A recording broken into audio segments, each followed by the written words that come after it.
नमस्कार दोस्तों, learn with RJ में आपका स्वागत है। तो दोस्तों आज मैं आपके लिए लेकर आया हूँ स्किल इन्हेंसमेंट कोर्स मीडिया लेखन कौशल के स्टडी मटेरियल को।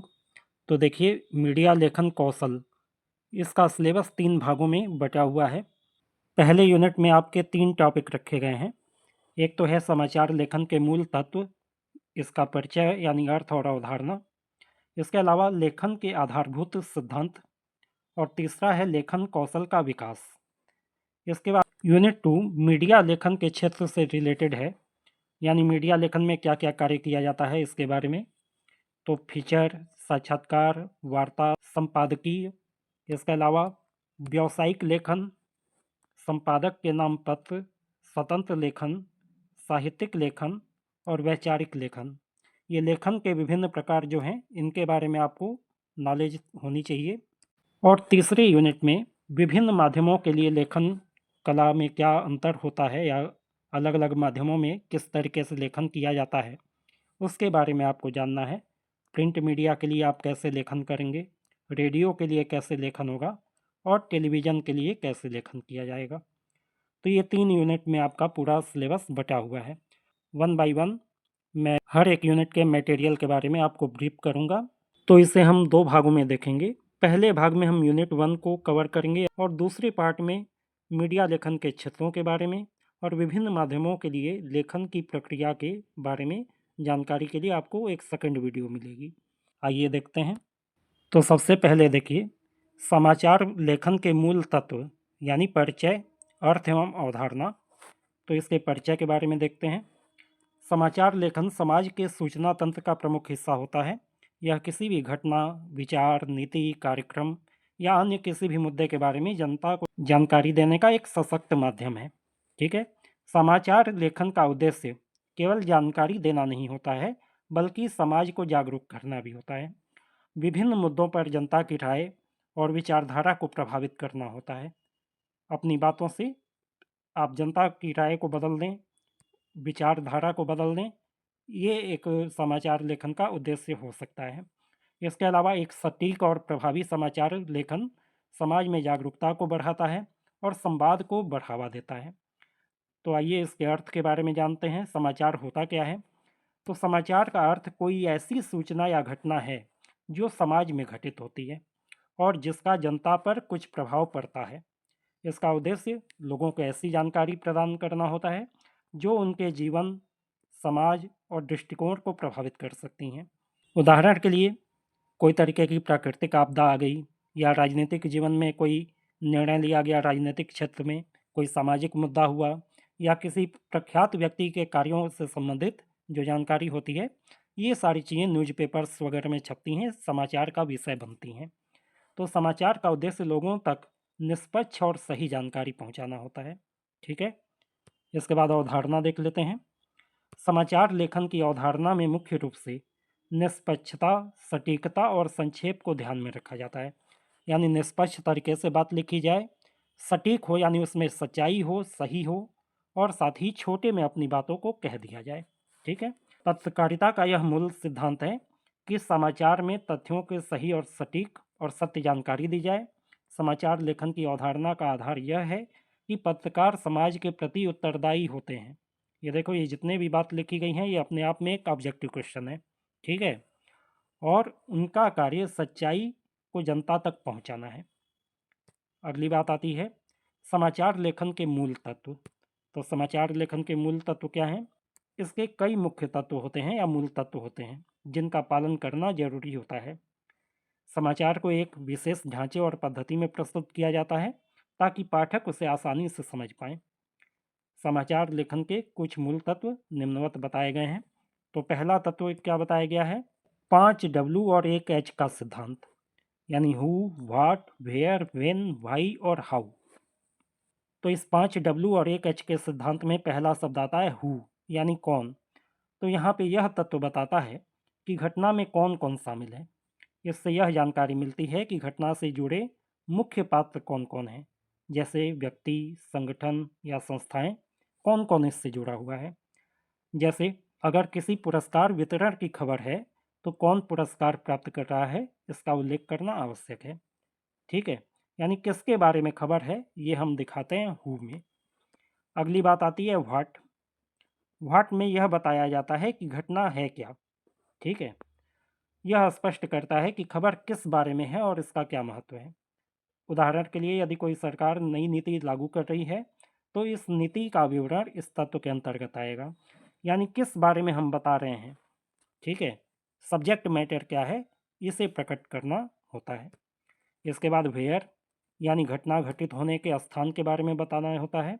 इससे पाठकों को यह जानकारी मिलती है कि घटना कहाँ पर घटित हुई। किसी भी घटना का स्थान जानना पाठकों के लिए महत्वपूर्ण होता है ताकि वे घटना के संदर्भ को समझ पाएं। ठीक है, इसके बाद घटना के समय के बारे में बताना है। चौथा तत्व आ जाता है व्हेन। व्हेन यानी टाइमिंग। ठीक है, समाचार लेखन में समय का भी उल्लेख करना आवश्यक होता है। यह तत्व बताता है कि घटना कब घटी थी या कब होने वाली है। घटना भूत में भी हो सकती है, भविष्य की किसी घटना के बारे में भी जानकारी दी जा सकती है। तो दोनों को ही बताना होता है अलग अलग न्यूज में। तो इससे पाठकों को घटना का सही समय और उसका सामयिक महत्व पता चलता है। समय के हिसाब से चीज़ों का महत्व बदलता रहता है। ठीक है, इसके बाद क्यों। क्यों मतलब घटना के होने का कारण इस तत्व में स्पष्ट किया जाता है। समाचार लेखन में कारण बताना आवश्यक है। क्यों आवश्यक है? ताकि पाठक यह समझ सके कि घटना क्यों घटित हुई या उसके पीछे क्या उद्देश्य या परिस्थितियां थीं। ठीक है, इसके बाद 5 डब्ल्यू और 1 एच का आखिरी तत्व आ जाता है हाउ या कैसे। इस तत्व में घटना के घटित होने की प्रक्रिया बताई जाती है। उदाहरण के लिए यदि किसी दुर्घटना का समाचार है तो यह बताना कि दुर्घटना कैसे घटी इस तत्व का हिस्सा होता है। तो पहला मूल तत्व तो हो गया 5W1H। इसके बाद दूसरा मूल तत्व है कि सटीकता यानी कि एक्यूरेसी। समाचार लेखन में सबसे प्रमुख तत्व माना जाता है कि सटीकता। सटीकता का मतलब है कि समाचार में जो भी जानकारी दी गई है वह पूरी तरीके से सही और प्रमाणित होनी चाहिए। यदि समाचार पत्र में गलत जानकारी दी जाती है तो इससे पाठकों का विश्वास खो सकता है। अगला मूल तत्व है प्रासंगिकता यानी रिलेवेंस। तो समाचार लेखन में केवल उसी जानकारी को स्थान दिया जाता है जो जनता के लिए प्रासंगिक हो यानी उपयोगी हो। समाचार का उद्देश्य ऐसा नहीं है कि हर छोटी बड़ी जानकारी को शामिल किया जाए, बल्कि केवल वही जानकारी दी जाती है जो समाज के लिए महत्वपूर्ण हो, जिसका समाज पे प्रभाव पड़ता हो। प्रासंगिकता के अनुसार समाचार का चयन किया जाता है ताकि वह पाठकों के लिए उपयोगी हो। इसके बाद मीडिया लेखन का चौथा तत्व है सरलता। समाचार लेखन की भाषा और शैली सरल होनी चाहिए ताकि हर वर्ग का पाठक उसे आसानी से समझ पाए। भाषा में जटिलता होने पर पाठक को उसे समझने में कठिनाई हो सकती है। इसलिए समाचार को ऐसा लिखा जाना चाहिए कि वो सामान्य भाषा, सरल वाक्य विन्यास का उपयोग करते हुए लिखा जाए। ये क्वेश्चन बन सकता है। ठीक है, ताकि जानकारी स्पष्ट और आसानी से समझ में आने योग्य हो। इसके बाद बात आती है तटस्थता की यानी ऑब्जेक्टिविटी की। तो मीडिया लेखन में लेखक को पूरी तरीके से निष्पक्ष और तटस्थ होना चाहिए। इसका मतलब यह है कि समाचार में व्यक्तिगत विचार, भावनाएं और पूर्वाग्रह नहीं होना चाहिए। निष्पक्षता के बिना समाचार की विश्वसनीयता पर असर पड़ता है और पाठक उसमें विश्वास नहीं करते हैं। और पत्रकारिता का यह सिद्धांत कहता है कि समाचार केवल तथ्यों पर आधारित होना चाहिए, यानी जो वास्तव में घटित हुआ, जहाँ पे हुआ, जैसे हुआ, उसके बारे में आप बता दीजिए, अपनी राय उसमें आपको नहीं देनी है। इसके बाद अगला मूल तत्व है संक्षिप्तता या सारांशात्मकता यानी कंसाइजनेस। समाचार को संक्षेप में प्रस्तुत करना एक महत्वपूर्ण तत्व है। लंबे और विवरणात्मक समाचार पाठकों में रुचि को कम कर सकते हैं, इसलिए केवल आवश्यक और महत्वपूर्ण जानकारी ही समाचार में होना चाहिए। एक अच्छी खबर वह होती है जो संक्षेप में हो और जिसमें अनावश्यक जानकारी न हो। इसके बाद बात आ जाती है शीर्षक की यानी हेडलाइन। शीर्षक समाचार का सबसे प्रमुख हिस्सा होता है क्योंकि शीर्षक ही है जो पाठकों का ध्यान आकर्षित करता है। तो यह संक्षेप में होना चाहिए और प्रभावी होना चाहिए। शीर्षक ऐसा होना चाहिए कि पाठक उसे पढ़कर मुख्य जानकारी प्राप्त कर सकें और खबर पढ़ने में रुचि ले सकें, यानी एक आइडिया लग जाए कि किस बारे में बातचीत की जा रही है। ठीक है, शीर्षक में प्रमुख शब्दों का चयन किया जाना चाहिए ताकि खबर की संपूर्ण जानकारी का संकेत मिल जाए। समाचार लेखन का कार्य अत्यंत महत्वपूर्ण और उत्तरदायित्वपूर्ण होता है। समाचार के माध्यम से न केवल सूचनाओं का प्रसार होता है, बल्कि समाज में जागरूकता और संवाद को भी बढ़ावा मिलता है। समाचार लेखन में सटीकता, तटस्थता और प्रासंगिकता और सरलता जैसे मूल तत्वों का पालन करना आवश्यक होता है। इसके बाद देखिए समाचार लेखन का अर्थ। समाचार लेखन का अर्थ क्या है कि समाचार लेखन में किसी घटना, जानकारी, मुद्दे को सही और सटीक और संक्षेप में जनता के सामने प्रस्तुत करना होता है। यह एक कला है जिसमें शब्दों के प्रभावी उपयोग को करके किसी तथ्य को स्पष्ट रूप से व्यक्त किया जाता है। समाचार लेखन में समाज को जागरूक करने और सूचनाओं को निष्पक्षता के साथ जनता तक पहुंचाने का कार्य होता है। अब बात आ जाती है अगले टॉपिक की, लेखन का आधारभूत सिद्धांत। तो देखिए, लेखन कौशल में सुधार और प्रभावी लेखन के लिए कुछ बुनियादी सिद्धांत होते हैं जिन्हें अपनाकर एक लेखक अपनी लेखन शैली को मजबूत और प्रभावी बना सकता है। ये सिद्धांत लेखन को स्पष्ट, संगठित और सटीक बनाने में सहायता करते हैं। कौन से सिद्धांत हैं ये? पहला तो है सटीकता और प्रामाणिकता। ठीक है, एक्यूरेसी एंड ऑथेंटिसिटी। लेखन में सटीकता और प्रामाणिकता महत्वपूर्ण होती है। लेख में दी गई जानकारी पूरी तरीके से सही और तथ्यात्मक होनी चाहिए। गलत जानकारी पाठकों के विश्वास को नुकसान पहुंचा सकती है और लेख की विश्वसनीयता पर प्रश्न उठाती है। किसी भी तथ्य या आंकड़े या जानकारी को लेख में शामिल करने के पहले उसकी पुष्टि कर लेना जरूरी होता है। इसके बाद अस्पष्टता और संक्षिप्तता। लेखन की भाषा और शैली स्पष्ट होनी चाहिए ताकि पाठक उसे आसानी से समझ पाए। लेख में अनावश्यक जटिलता और कठिन शब्दों का उपयोग नहीं करना चाहिए। लेख को संक्षेप में प्रस्तुत करना आवश्यक है। अनावश्यक शब्दों और वाक्यों को हटाकर केवल वही जानकारी दी जानी चाहिए जो महत्वपूर्ण है। इसके बाद प्रासंगिकता। लेखन में केवल उन्हीं जानकारियों को शामिल किया जाना चाहिए जो विषय के लिए प्रासंगिक हों। इससे लेख केंद्रित और प्रभावी रहता है। अनावश्यक जानकारी से लेख का प्रभाव कमजोर हो सकता है। इसके बाद है तटस्थता और निष्पक्षता। ये हम आधारभूत सिद्धांत देख रहे हैं। ठीक है, ऑब्जेक्टिविटी एंड इम्पार्टियलिटी। तो लेखन में लेखक को निष्पक्ष रहना चाहिए। व्यक्तिगत भावनाओं, विचारों और पूर्वाग्रहों को लेख में स्थान नहीं मिलना चाहिए। निष्पक्ष लेखन पाठकों में विश्वास पैदा करता है, लेख की विश्वसनीयता बढ़ाता है और विशेष रूप से समाचार लेखन के लिए यह अत्यंत महत्वपूर्ण है। ठीक है, इसके बाद भावनात्मक आकर्षण यानी इमोशनल अपील। पाठकों के मन में एक भावनात्मक जुड़ाव पैदा करने के लिए लेख में संवेगात्मक तत्वों का उपयोग किया जा सकता है। भावनात्मक जुड़ाव पाठकों को लेख से अधिक गहराई के साथ जोड़ता है। जैसे किसी सामाजिक मुद्दे पर लेख लिखते समय यह ध्यान रखना कि पाठक उस विषय के महत्व को समझ सके और उसके मन में संवेदनशीलता उत्पन्न हो। ठीक है, इसके बाद संरचना और प्रवाह, स्ट्रक्चर एंड फ्लो। तो लेख की संरचना सुव्यवस्थित होनी चाहिए ताकि पाठक एक विषय से दूसरे विषय में सहजता से स्थानांतरित होने का अनुभव हो। लेख का प्रवाह सही तरीके से होना चाहिए ताकि पाठक को पढ़ने में सहज लगे, यानी कंटिन्यूटी बना के रखनी चाहिए। एक विषय को दूसरे विषय के साथ जोड़ कर चलना चाहिए जब आप किसी लेख को लिख रहे हैं। शुरुआत, मध्य और अंत का ध्यान रखना आवश्यक है। शुरू में विषय का परिचय देना चाहिए, मध्य में मुख्य बिंदु होने चाहिए और अंत में निष्कर्ष होने चाहिए। ये भी एक प्रश्न बन सकता है। इसके बाद लक्षित पाठक वर्ग, टारगेट ऑडियंस। लेख का उद्देश्य और लक्षित पाठक वर्ग को ध्यान में रखते हुए लेखन किया जाना चाहिए, यानी क्या हम बताने वाले हैं और कौन उसे पढ़ने वाला है उसको ध्यान में रख के ही लेखन होना चाहिए। लेखन का उद्देश्य उसकी भाषा, शैली और सामग्री लक्षित पाठकों के अनुसार होनी चाहिए। लक्षित पाठक का मतलब क्या है? जिसको हम टारगेट करने वाले हैं, जिनके लिए वो लेख लिखा जा रहा है।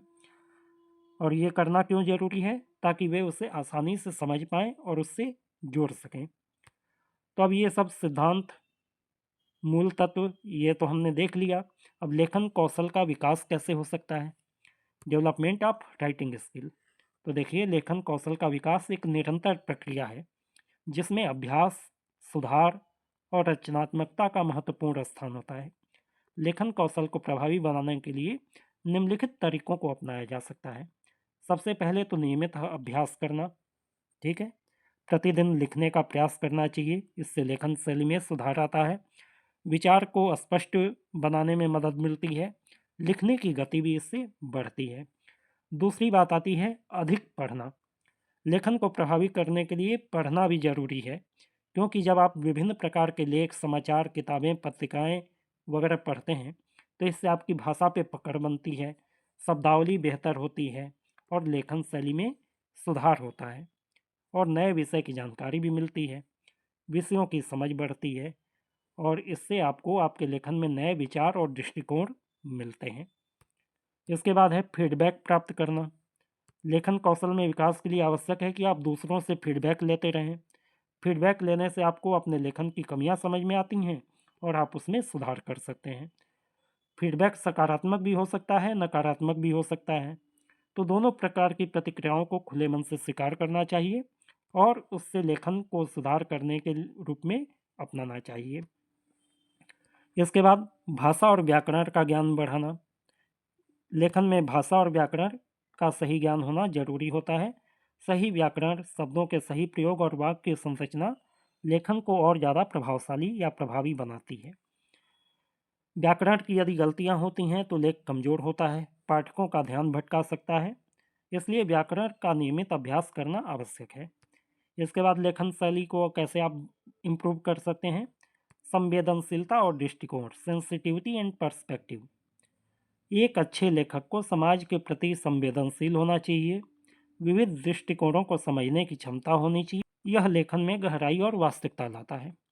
इसके बाद है विषय पे शोध करना यानी रिसर्च ऑन द टॉपिक, यानी लिखने के पहले उस विषय के बारे में संपूर्ण जानकारी प्राप्त करना आवश्यक है। जिस भी विषय में आप लिखने जा रहे हैं, विषय की समझ यदि गहरी होगी तो लेख तथ्यात्मक और विश्वसनीय बनेगा। बिना विषय को समझे यदि आप लिखने जाएंगे तो आप उसका समुचित विश्लेषण नहीं कर पाएंगे। इसके बाद है समय प्रबंधन। लेखन कौशल का विकास करने के लिए समय का सही उपयोग करना आवश्यक है। समय पर लेख पूरा करने से लेखक में अनुशासन की भावना विकसित होती है। लेखन की एक समय सारणी बनाकर उसे पालन करना एक अच्छे लेखक की पहचान होती है। तो देखिए, लेखन कौशल का विकास एक निरंतर और मेहनतपूर्ण प्रक्रिया है, जिसमें नियमित अभ्यास, अध्ययन और सुधार की आवश्यकता होती है। लेखन के आधारभूत सिद्धांतों को पालन करके एक लेखक अपनी लेखन शैली को प्रभावी, सटीक और पाठकों के लिए आकर्षक बना सकता है। लेखन केवल शब्दों का प्रयोग नहीं है, बल्कि यह विचारों, भावनाओं और जानकारी को प्रस्तुत करने की कला भी है। एक अच्छा लेखक वही है जो अपनी लेखन शैली को समय समय पर सुधारता रहे, समाज को जागरूक, सूचित और प्रेरित करने का काम करता रहे। तो आज के लिए इतना ही। इसके आगे के टॉपिक को हम अगले पार्ट में देखेंगे। उम्मीद है कि ये वीडियो आपके लिए उपयोगी रहा होगा। यदि वीडियो आपको अच्छा लगा हो तो वीडियो को लाइक कीजिए, शेयर कीजिए, अपने दोस्तों तक पहुंचाइए और चैनल को सब्सक्राइब करके बेल आइकन दबा लीजिए ताकि नए वीडियो की नोटिफिकेशन आपको तुरंत मिल जाए। Good day to all of you.